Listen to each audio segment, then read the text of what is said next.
The wind howled across the empty plains like a restless spirit the night Caleb Mercer found her, curled beside the broken fence line near his barn, barely more than a shadow in the moonlight, her body thin, her clothes torn, her hands trembling as if the cold had seeped into her bones and refused to leave, and when his lantern beam touched her face, he expected fear or anger, but what he saw instead was something far worse: resignation, the kind that comes when someone has begged the world for mercy one too many times and been ignored, and for a long moment he just stood there,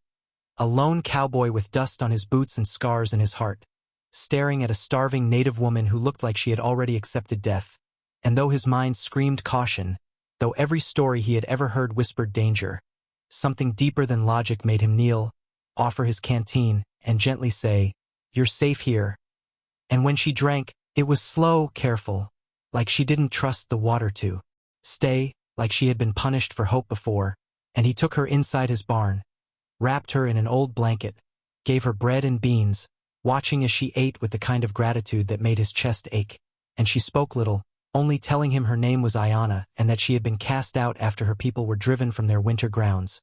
hunted by men who saw them as obstacles rather than souls, and as the fire crackled, she finally slept, and Caleb sat there the whole night, guarding a stranger like she was family, not knowing that by sunrise, his life would never be the same, because when the sun crept over the horizon, painting the sky in gold and blood red, the sound came.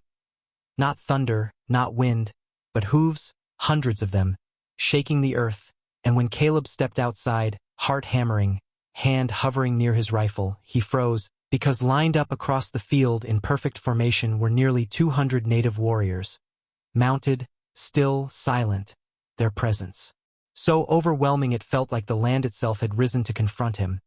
feathers catching the morning light, eyes sharp, faces unreadable, and in that moment, every rumor he had ever heard, every warning, every fear surged through him, and he knew one thing. This was not coincidence, and when Ayanna stepped out beside him, her face pale,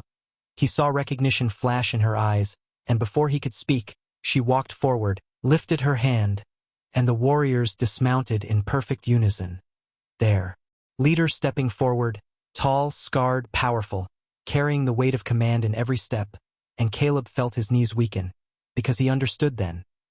This woman he had fed, this stranger he had sheltered, was not just any lost soul. She was the daughter of their chief, taken, hunted, starved, and thought dead, and when the chief stopped just feet from him, Caleb braced for rage, for vengeance, for blood, but instead, the man knelt, pressed his fist to the ground, and bowed his head, and the silence that followed was heavier than any gunshot, and when he looked up, his eyes glistened as he said, "You returned my daughter to me." And Caleb's throat closed as the warriors followed their chief, kneeling one by one, a wave of respect rippling across the field, and in that moment, Caleb realized the truth. Kindness does not vanish into nothingness. It travels, it echoes, it returns multiplied, and Ayanna ran to her father, tears streaming, and told him everything, how this man had fed her, sheltered her,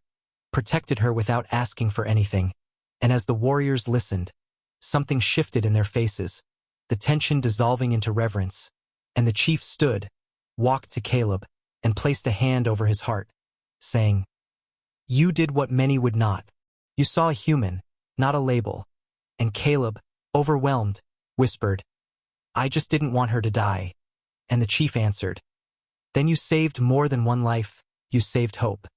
And from that day on, the land around Caleb's barn was no longer lonely, because the tribe returned often, bringing food, trading, helping repair his fences, sharing stories by firelight, and Ayanna herself chose to stay, not as a debt, but as a bond. And over time, Caleb learned that courage is not drawn from a gun, but from compassion, that true strength is choosing mercy when fear would be easier, and that sometimes the smallest act, a meal, a blanket, a word, can rewrite destinies. And if this story moved you, if you believe kindness still matters in a world that often forgets, then don't forget to subscribe to the channel, because every story here carries a heartbeat, a lesson, and a reminder that humanity is our greatest power.